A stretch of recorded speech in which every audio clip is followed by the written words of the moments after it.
Hello? Yebo kunjani mfethu?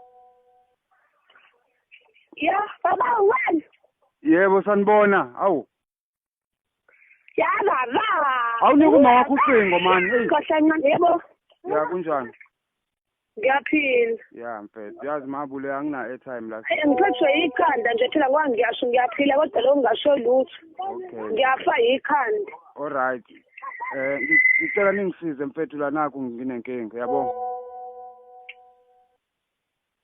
Uyezwa? Ngiyalele phela khuluma ngiphethwe ikhanda. Manje yimina yini engenze lokho ngicela ningibole kapho 150 mani nawo ngizonikeza kusasa.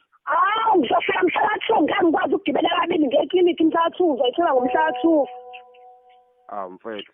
Ma indlela yokukhuluma leyo ngoba phela uyamazi lwama-stand uthi njalo. Ngiphethwe ikhanda manje ngiyindlela okhuluma ngayo nami iyangicathula ngoba angiphilile. Mina nginokuvela umuntu megula dona ungithathi kahle.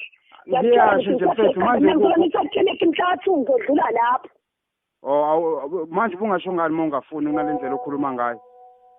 Ngiphethwe ikhanda lana ngane iyangidonsa ngala. Shiya indaba yengane ikhahlela lengane isuke eduze kwakho nganthi lento engiyisho ibalulekile mfethu lokungitshela ngengane.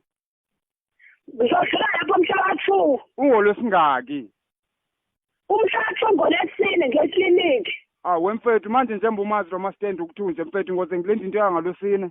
Ngomfonela nginayo airtime. Yana la.